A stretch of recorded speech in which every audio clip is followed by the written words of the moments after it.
Hello बच्चों, तो आज हम पढ़ेंगे वृद्ध स्वर संधि के बारे में। वृद्ध स्वर संधि का एक प्रकार है। तो आइए हम जानते हैं वृद्ध स्वर संधि की परिभाषा।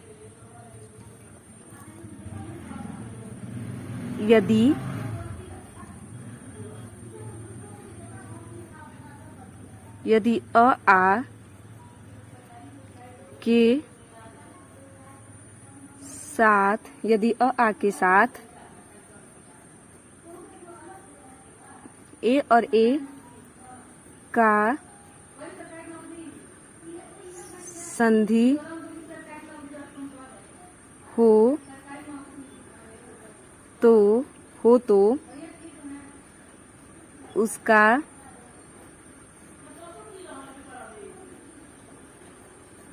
परिवर्तन ए होगा। तो उसका परिवर्तन ए होगा। यदि अ आ के साथ ए का संधि हो तो उसका परिवर्तन ए होगा। यदि अ और आ के साथ ए और ए का संधि हो तो उसका परिवर्तित रूप होगा हमारा ए। उदाहरण देखेंगे, जैसे 1 धन 1।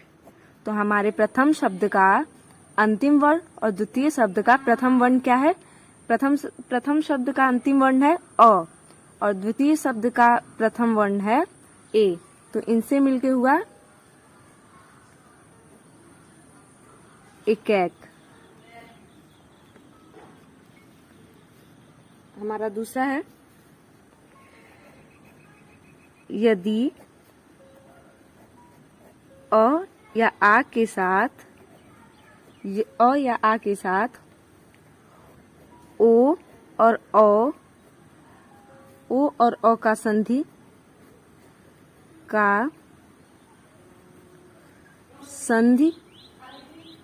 हो तो उसका परिवर्तन, यदि अ आ के साथ ओ और अ का संधि हो तो उसका परिवर्तन रूप होगा क्या? औ। उसका परिवर्तित रूप होगा औ। उदाहरण देखेंगे, जैसे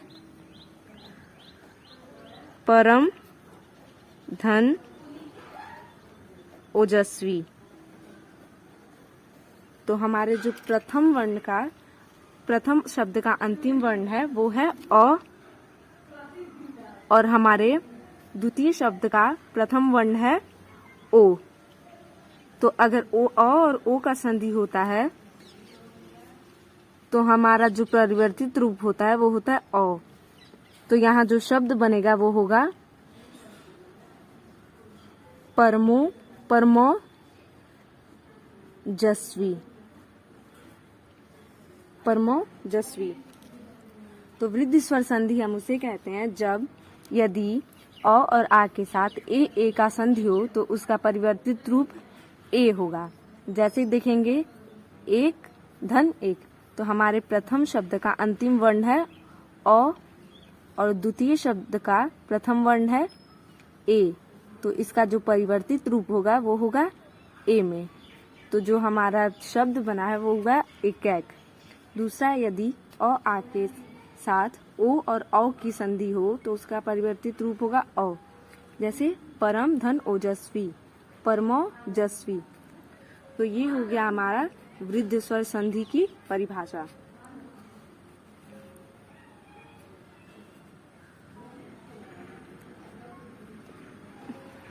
धन्यवाद।